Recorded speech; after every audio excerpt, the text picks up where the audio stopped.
Conversamos agora com o diretor-geral da Polícia Federal, Dr. Andrei Rodrigues, para falar sobre as operações da Polícia Federal, além de outros temas relacionados à segurança pública no Brasil. Dr. Andrei, seja bem-vindo à Jovem Pan. Obrigada pela entrevista. Obrigado, é um prazer falar com você, Vitória, e com todos que nos acompanham. Doutor Andrei, eu queria começar perguntando, porque recentemente surgiu muitas operações relacionadas à lavagem de dinheiro nas bets, inclusive envolvendo influenciadores digitais. O senhor acredita que esse esquema de lavagem de dinheiro por meio das bets, ele tem se tornado mesmo um padrão e é possível que bets que estejam regulamentadas pelo governo estejam participando desse esquema? Veja, Vitória, a temática, de lavagem de dinheiro ou ocultação de patrimônio é foco de atenção da Polícia Federal já há algum tempo, e falo especificamente durante a nossa gestão. Um dos principais pilares do enfrentamento ao crime organizado é a descapitalização, ou seja, é retirar o poder econômico do crime organizado e também prender as lideranças.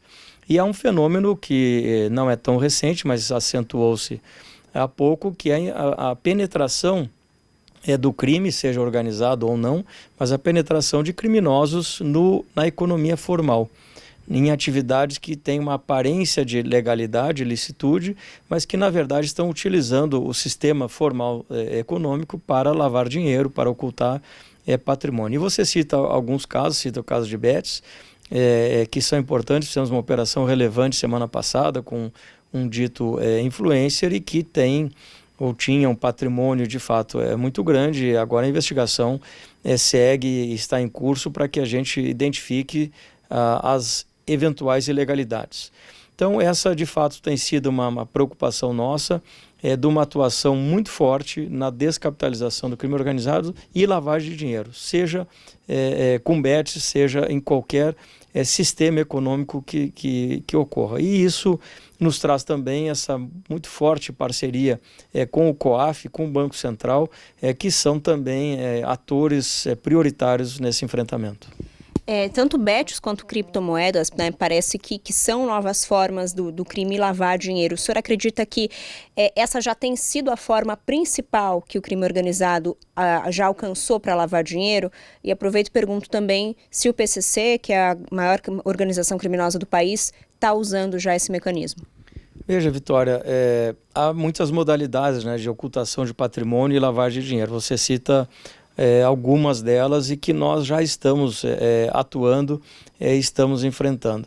É difícil a gente categorizar qual é a forma atual que está se determinada organização criminosa utilizando, mas você fala em criptoativos e aqui é importante a gente falar naquilo que eu tenho chamado da nova economia digital, que é um novo modelo de sistema econômico, onde empresas de tecnologia que têm sedes em outros países, que atuam aqui no país, que temos dificuldades muitas vezes regulatórias, são novas modalidades de emprego, uso de inteligência artificial, são novas modalidades de investimentos. E veja que recentemente, numa operação que investigou cadeia de combustível, lavagem de dinheiro, identificamos muitas temáticas relacionadas a fundos de investimento utilizados para lavagem de dinheiro. Então, esse é um foco, como eu disse e repito, é um foco da Polícia Federal, que ano passado retirou do crime organizado 6 bilhões e 400 milhões de reais, e esse ano, nessa única operação de enfrentamento a essa cadeia de combustíveis, nós devemos chegar a cifras acima de 3, provavelmente quase 4 bilhões de reais numa única operação. Então essa é a nossa dinâmica, é o nosso esforço diário. A economia digitalizada... O senhor acha então que a economia digitalizada favoreceu a lavagem de dinheiro? Eu acho que o Estado brasileiro, os estados, e aqui não falo só no Brasil, acho que isso é um problema global, onde eu tenho participado de muitos foros internacionais e que tem se debruçado sobre essa nova dinâmica financeira, e que, é claro, como novidade, muitas vezes os órgãos regulatórios vêm atrás dessa movimentação para poder criar mecanismos de maior controle, de maior filtro e que iniba a utilização desse que é um mercado positivo, que é o mercado digital, que são as novas evoluções tecnológicas naturais do sistema, mas que, por outro lado, vão enfrentando os órgãos reguladores brechas e vão enfrentando novos desafios, assim como nós, da segurança pública, né? Precisamos sempre atualizações, novos mecanismos, novas tecnologias para enfrentar essa nova modalidade, né, de você fala em criptoativos e há outras modalidades de transações instantâneas que até pouco não era uma realidade.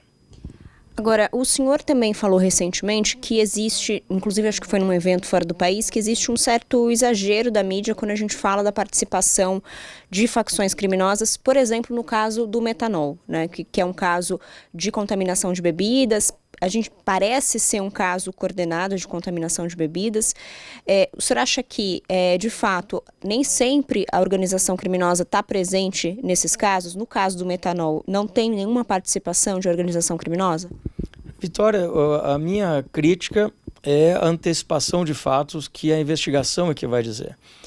Hoje, de fato, eu acho que há um exagero, um excesso em atribuir a determinadas organizações criminosas que têm maior visibilidade, inclusive, fatos que são muitas vezes ordinários e corriqueiros, e aí eu não sei com que interesse, se de divulgação, de interesse da mídia, interesse de autoridades se promoverem ou se posicionarem e terem mais visibilidade. Mas isso pouco importa.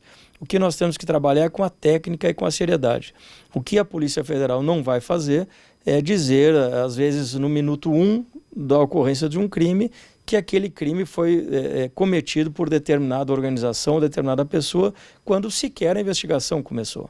Então há que se ter cautela, há que se colocar a bola ao chão, há que se fazer a investigação com técnica, com seriedade e ao final apontar aquilo que a investigação concluiu e não aquilo que está na cabeça das pessoas naquele momento. E esse caso da investigação da cadeia de combustíveis, do metanol, e todas elas seguem essa mesma lógica. E você fala de eventos internacionais, eu estive agora na reunião dos chefes de polícia da Europa, na Haia, na sede da Europol, onde uma grande preocupação é o que eles chamam do crime como um serviço. Ou seja, são organizações criminosas, são grupos criminosos que prestam serviços, por exemplo, de lavagem de dinheiro, de ocultação de patrimônio, a quem quiser praticar essa modalidade delitiva. E isso não tem diretamente relação com uma determinada organização criminosa, mas é um serviço que nós precisamos enfrentar e estamos enfrentando, como esse exemplo da operação ou das operações em relação à cadeia de combustíveis. Mas no caso da contaminação de bebidas, o senhor acha que é uma ação coordenada, vinda de um único grupo? Porque aconteceu meio que ao mesmo tempo em diversos lugares do país, né? Vitória, isso a investigação dirá. Nós, semana passada, fizemos apreensão em dezenas de lugares de amostras de metanol, enfim, de outros produtos. Estamos trabalhando também em parceria com a Polícia Civil do Estado de São Paulo, também para essa troca de informações e de amostras também para as perícias. E isso será tudo confrontado também com a operação que fizemos em relação a combustíveis, e aí houve também apreensão de metanol, ao desvio já identificado a partir do porto de Paranaguá nessa outra operação, e que eventualmente podem se conectar às coisas. Agora, isso não sou eu quem vai dizer. Isso será a investigação que vai fazer a perícia, que vai fazer a análise de todos os elementos coletados, tanto na questão das bebidas como na questão dos combustíveis, e aí sim poder concluir se há uma ação orquestrada, se há um grupo organizado ou se houve outra prática que levou a esses danos. A Polícia Federal também tem se aprofundado na investigação que vê o uso das emendas parlamentares, né? Como que essas emendas estão sendo utilizadas. Vocês acreditam, pelo que o senhor acompanha das investigações, que existe um padrão de desvio que não necessariamente feito por deputados, mas por pessoas ali que estão trabalhando no pagamento de emendas? Existe um padrão nesse desvio? Veja, Vitória, eu não posso falar em detalhes das operações que a Polícia Federal conduz. O que nós podemos garantir é que todas essas investigações, inclusive a referente a eventual desvio de emendas parlamentares, são tratadas com a responsabilidade e com a seriedade de quem conduz investigações de maneira técnica. Nós não podemos criminalizar a política, isso já nos levou a efeitos danosos ao país. Nós temos que respeitar a atividade política, temos que respeitar a destinação de emendas parlamentares e, ao mesmo tempo, sermos muito severos e rigorosos no controle e na apuração de eventuais desvios. Então, cada uma dessas investigações, e há, eu diria, mais de uma centena de investigações em relação a isso, tanto em juízo de primeiro grau, ou seja, que não sinaliza a participação de pessoas com prerrogativa de foro, como diretamente na Suprema Corte. Então, são investigações técnicas que levarão às suas próprias conclusões. E a gente tem um prazo de quando que essas investigações vão ser reveladas, até para que a população saiba quais políticos estão envolvidos com isso?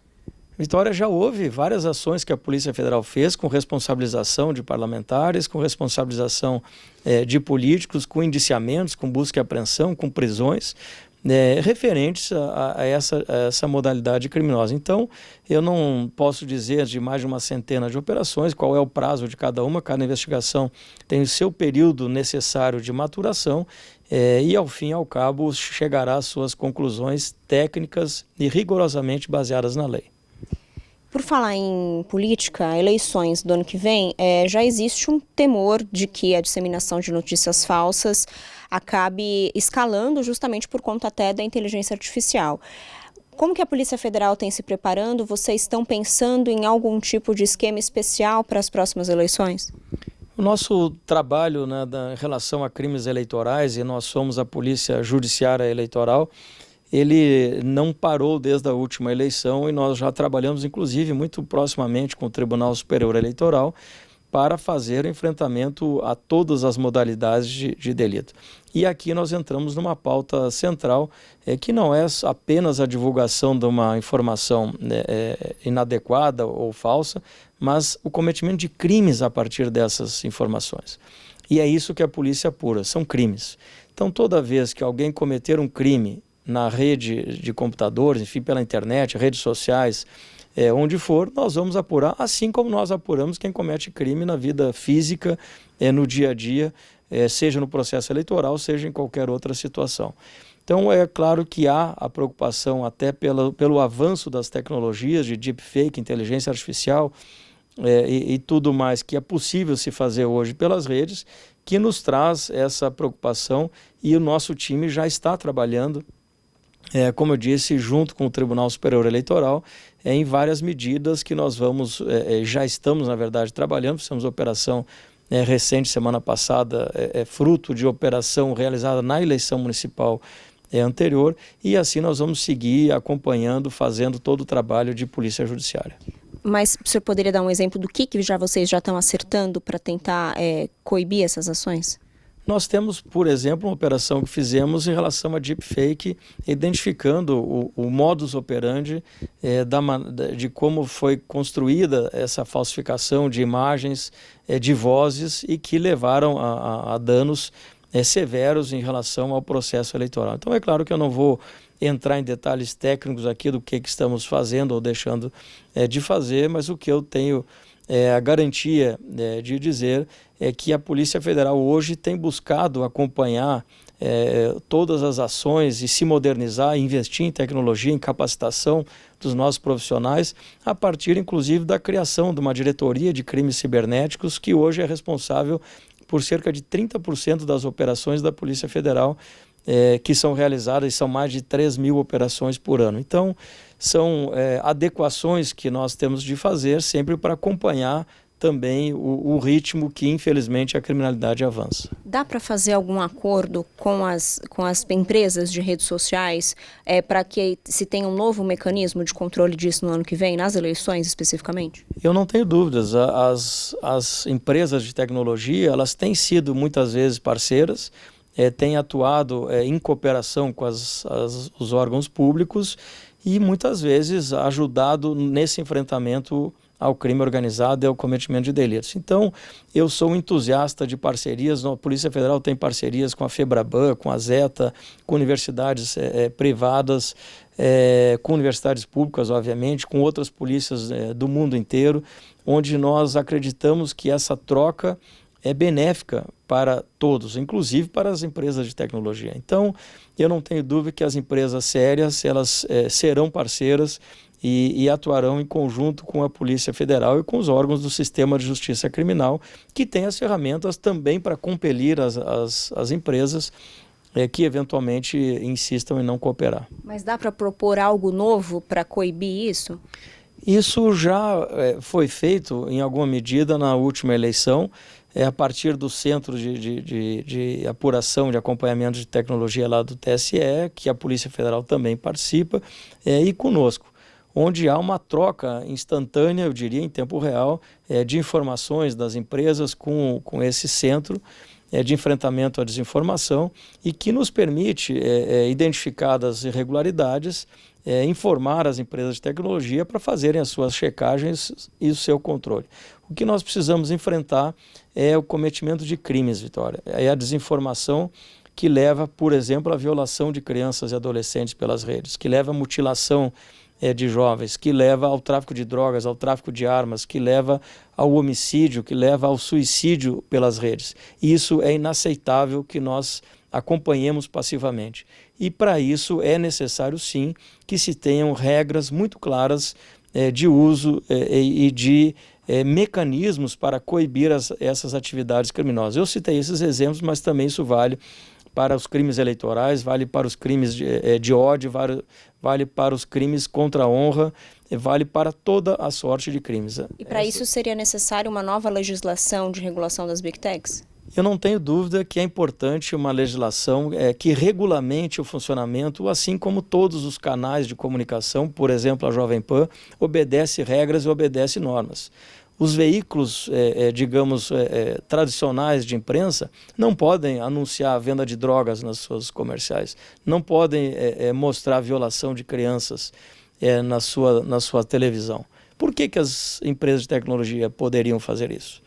Então, as mesmas regras, né, adaptadas, obviamente, aos novos padrões digitais de comunicação, precisam também existir para todos os veículos que trazem informação, comunicação e alcançam crianças e alcançam a sociedade, inclusive com maior amplitude, muitas vezes, que os veículos tradicionais. Então, é óbvio e é muito claro que se diga, é importante que se diga que é fundamental nós termos regras de negócio também para as empresas de tecnologia. O senhor tem auxiliado o governo na elaboração desse novo projeto? Já tem um prazo para enviar para o Congresso? Há vários projetos, há várias iniciativas. O Ministério da Justiça recentemente também encaminhou um projeto focado especificamente, nesse caso, na proteção das crianças e jovens, onde sempre a nossa área técnica da Polícia Federal é consultada e faz a sua manifestação técnica daquilo que vê nas suas unidades, e aqui eu cito a nossa Diretoria de Crimes Cibernéticos novamente, daquilo que acompanhamos no nosso dia a dia nas nossas investigações, levamos a experiência e as propostas de maneira técnica para os projetos do Ministério. Ainda falando sobre eleição, teve várias denúncias na última eleição municipal, inclusive, de participação do crime organizado na política, nas eleições. O senhor acha que isso está crescendo e o que as investigações estão mostrando em relação à participação na política do crime organizado?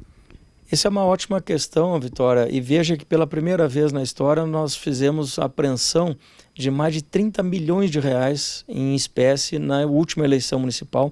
Prendemos dezenas de pessoas, candidatos inclusive, e várias pessoas que estavam envolvidas no cometimento de crimes eleitorais. E essas operações, que foram, repito, inéditas nos últimos períodos eleitorais, nos trouxeram um volume de informações importantes, inclusive para ações que nós seguimos fazendo durante esse período e que servem também como prevenção à penetração do crime organizado também no sistema eleitoral e na participação política. Agora, isso passa também por outros mecanismos de controle do próprio sistema da justiça eleitoral e do trabalho que estamos fazendo e continuamente faremos.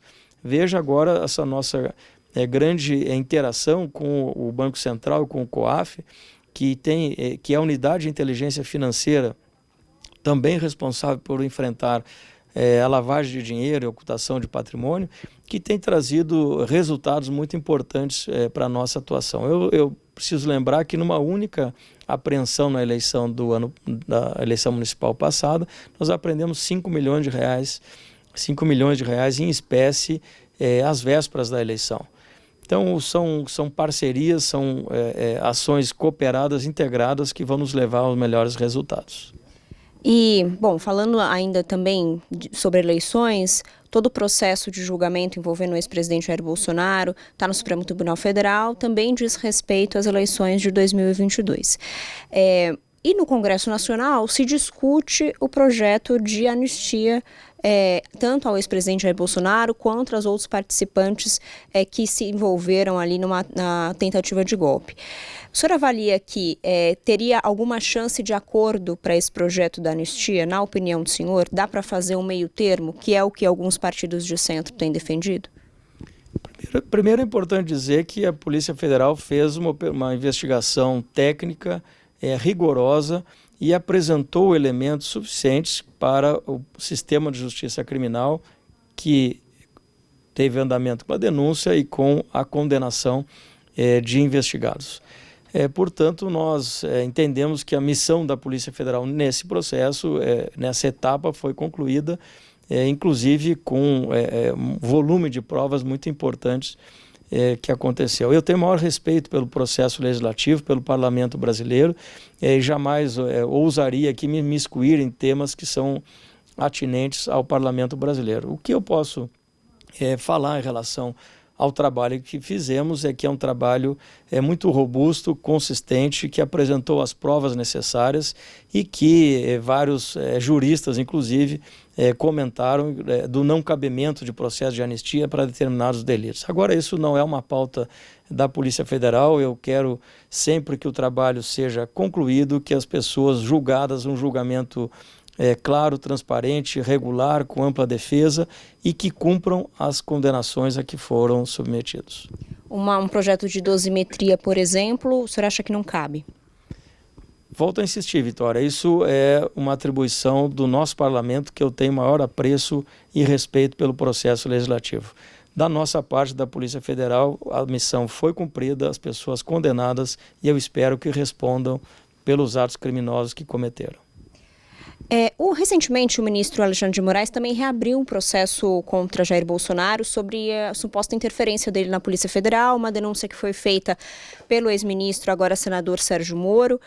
O senhor avalia que já existem provas ou suspeitas de que realmente o ex-presidente fez uma interferência na polícia para tentar favorecer familiares? Vitória, isso independe de opinião pessoal de quem quer que seja em relação a esse fato.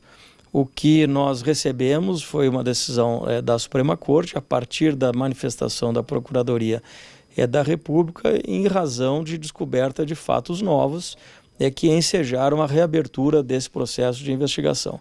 Então nós, com absoluta serenidade, recebemos esse material, encaminhamos a nossa área técnica, que agora vai fazer a investigação, cotejando os acontecimentos, que são públicos e notórios, ocorridos no governo anterior, e que dizem respeito à eventual interferência na rotina aqui da instituição da Polícia Federal. Eu não posso antecipar nenhuma decisão, nenhum julgamento. Isso quem vai dizer é a investigação, é o inquérito que será técnico, será com a responsabilidade necessária, balizado pela lei, pela Constituição, submetido ao crivo do Ministério Público e apreciação do Poder Judiciário. Quais novas evidências que levaram a essa abertura novamente? Isso consta na representação do Ministério Público de eventual relação com ações e fatos e atitudes que foram desvendadas nesse processo da tentativa de golpe de Estado e na interferência das instituições democráticas. Então, é a partir desse novo cotejamento sugerido pelo Ministério Público que vai se buscar eventuais elementos que comprovem ou não se houve interferência do ex-presidente na instituição. Então, existe uma ligação entre essa suspeita de interferência feita lá atrás pelo senador Sérgio Moro e os processos atuais de tentativa de golpe. As duas podem estar interligadas. Isso consta na representação do Ministério Público, que foi publicado, enfim, divulgado pela imprensa, nesse sentido de possível relação entre essa ingerência na instituição e as descobertas, né, tanto na BIM paralela, chamada BIM paralela, como nas investigações sobre o golpe de Estado. Agora, repito, Victória, com muita serenidade, nós vamos analisar esses dados, analisar essas informações com uma equipe técnica e que vai chegar às conclusões que apresentará ao Poder Judiciário. Mas que tipo de prova, por exemplo, que o senhor pode mencionar aqui para a gente? Claro, as investigações têm as suas partes sigilosas, mas o que o senhor pode demonstrar? Algum tipo de troca de mensagens envolvendo o ex-presidente? O que o senhor pode mostrar para a gente? Eu não posso falar sobre isso, Vitória, até porque esse é um processo que chegou agora, semana passada, aqui na Polícia Federal, que tem uma autoridade policial que eu sequer sei quem seja, que estará conduzindo e que vai, então, ver os elementos, os dados, que eu não posso aqui, na função de diretor-geral, antecipar ou questionar o que quer que seja. Então, eu repito, é mais uma investigação que nós vamos conduzir com a responsabilidade que conduzimos as 49 mil investigações que tramitam aqui na Polícia Federal. Só para eu entender, essa ligação seria justamente porque a interferência dele na Polícia Federal poderia impedir, por exemplo, que a polícia monitorasse uma tentativa de golpe? Como que seria exatamente essa ligação? Esse é o objeto da investigação, Vitória. Eu não sei antecipar aqui para você a relação entre essas questões. O que há, de fato, foi uma representação da Procuradoria-Geral pela reabertura em razão de fatos novos que, eu repito, agora vão ser cotejados para que tenhamos, então, o descortinamento desse episódio. E veja que houve esse processo de investigação, processo longo, que foi conduzida a partir do começo de 2023, a partir do 8 de janeiro, e que voltou ao tempo para buscar elementos que instruíram essas investigações. E na análise feita pelo Ministério Público, esses fatos se conectaram com uma possível interferência na Polícia Federal, a par de troca de dirigentes, de próprios diretores gerais que eram trocados a cada 8 meses, 1 ano, havia outras questões que, repito, vão ser apuradas e aí a conclusão do inquérito é que vai dizer se houve ou não interferência na instituição. Teve alguma troca de dirigente perto das eleições de 2022? Vitória, eu posso falar pela minha gestão. Na minha gestão, eu estou há quase 3 anos como diretor-geral. A nossa diretoria quase toda permanece. Houve mudanças em razão de destinação a postos no exterior. Superintendentes da mesma forma, com absoluta autonomia que recebi do ministro Ricardo Lewandowski, do ministro Flávio Dino e do presidente Lula para conduzir a instituição. Infelizmente, isso é um fato notório, houve no governo anterior mudanças. Nós tivemos, se considerarmos um diretor-geral que sequer posse pôde tomar, nós tivemos 5 diretores gerais em 4 anos.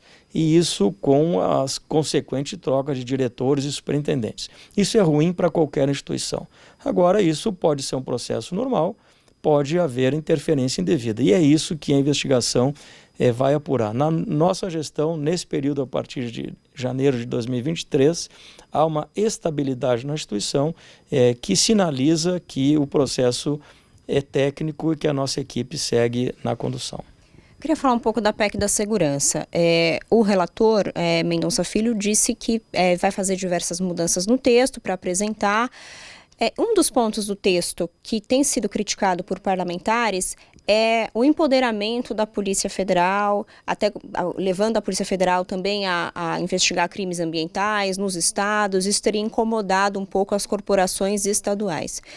Como que você acha que esse texto vai ser desenhado? É importante que nesse modelo a Polícia Federal tenha uma centralização mesmo de investigação dos crimes organizados no país?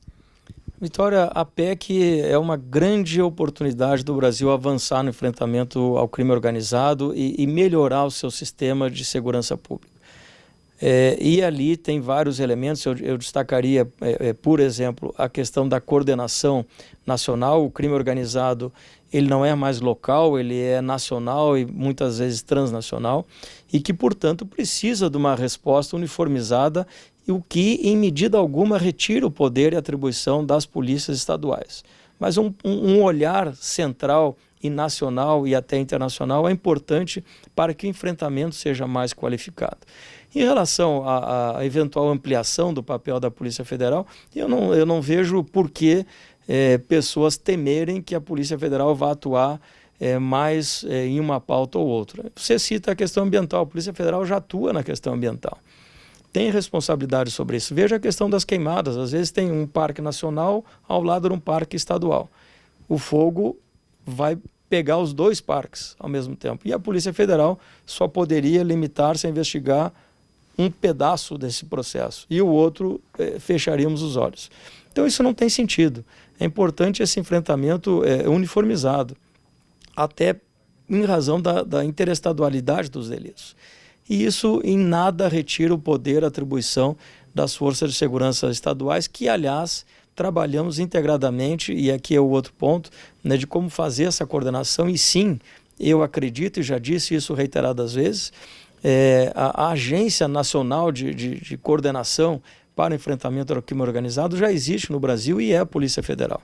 E nós demonstramos isso fazendo uma grande integração com os 27 estados, onde nós temos as forças integradas de combate ao crime organizado, reunindo nós, Polícia Federal, as polícias federais, a Polícia Rodoviária Federal, a Polícia Penal Federal, com as polícias estaduais, Polícia Civil, Polícia Militar, muitas vezes até o município também participando, com as guardas municipais, num grande esforço conjunto para o enfrentamento ao crime organizado, com financiamento do governo federal, do Ministério da Justiça, e uma parceria muito forte com resultados impactantes que nós já temos nesses quase 3 anos que estimulamos essa iniciativa. A ideia com essa PEC seria, inclusive, trazer as investigações envolvendo o PCC, por exemplo, para essa agência e, portanto, sob ali a coordenação da Polícia Federal?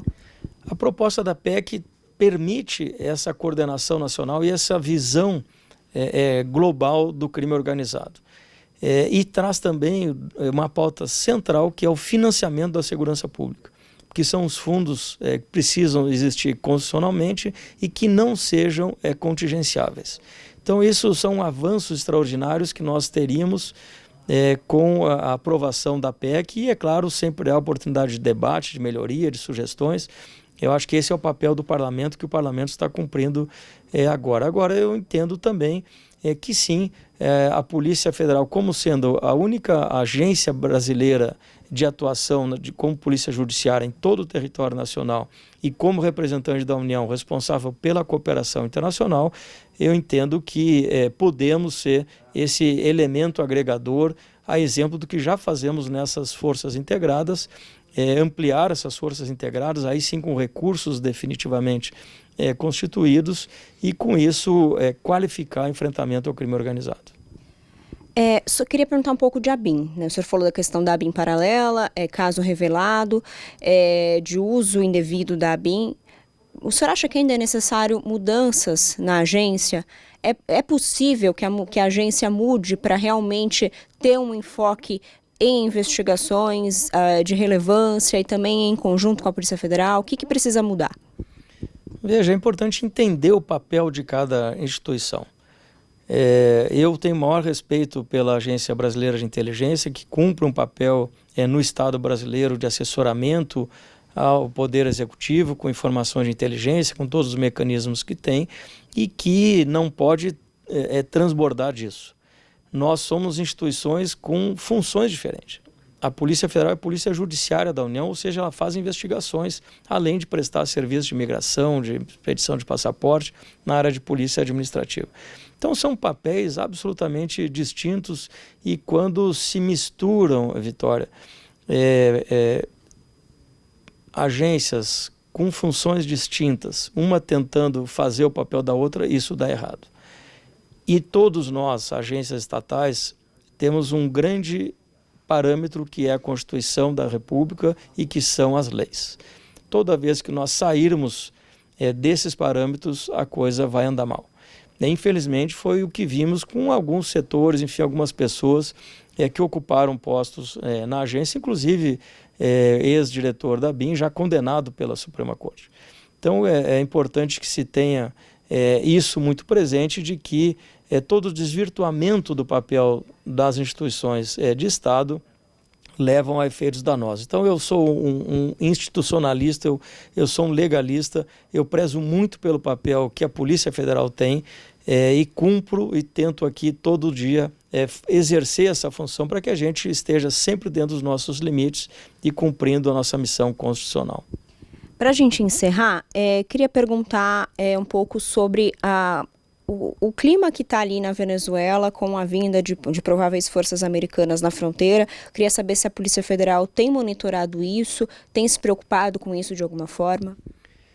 Vitória, questões soberanas de outros países não nos cabe aqui, enfim, fazer qualquer tipo de comentário.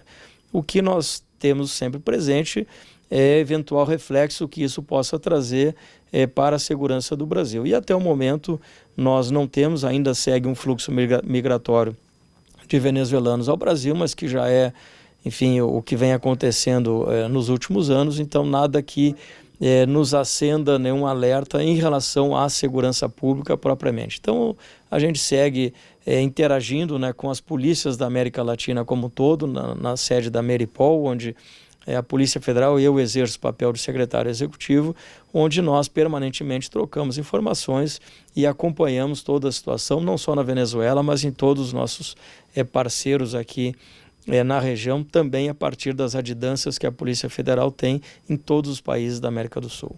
Então vocês estão fazendo esse monitoramento em conjunto com as polícias de outros países, mas ainda não seria o momento de, por exemplo, fortalecer o policiamento na fronteira com a Venezuela?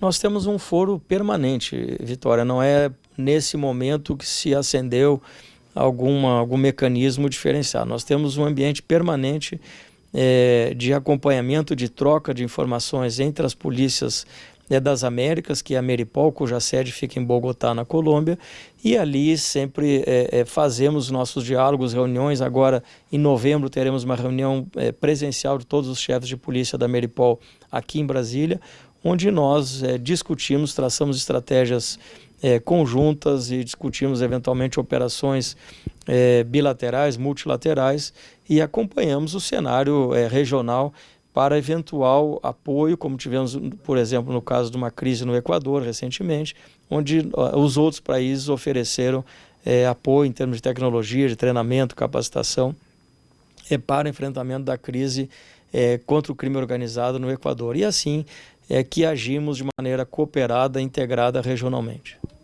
Claro que por enquanto é só uma hipótese, mas se caso escalar essa crise entre Venezuela e Estados Unidos, o papel da Polícia Federal seria de fortalecimento da fronteira para a proteção do Brasil, ou você acha que dá para auxiliar de alguma forma o governo venezuelano? Vitória, a Polícia Federal é a polícia judiciária da União. Nós trabalhamos com investigações. Eu não posso aqui entrar no campo especulativo de se acontecer tal coisa, vai ter não sei o quê. O que nós podemos trabalhar com o papel de cada agência, e eu falava isso em relação à resposta que falei da BIM. O papel de cada instituição nesse cenário, de proteção da soberania nacional, de proteção de fronteiras, de imigração, de segurança de fronteiras, enfim. Aí é um conjunto de elementos, de instituições que tem que cumprir o seu papel constitucional e legal.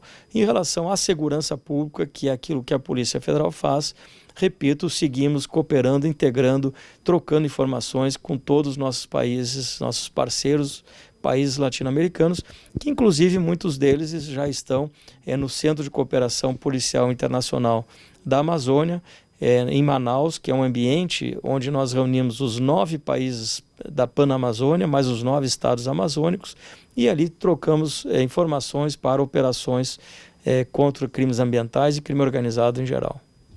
Mas vocês têm monitorado alguma coisa que indique, de fato, que pode ocorrer o risco de uma escalada nessa crise entre Estados Unidos e Venezuela?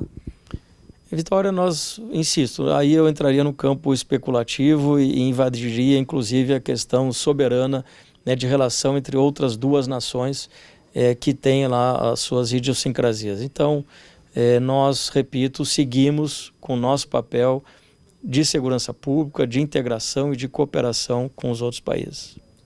Obrigada, doutor Andrei. Conversamos com o doutor Andrei Rodrigues, diretor-geral da Polícia Federal.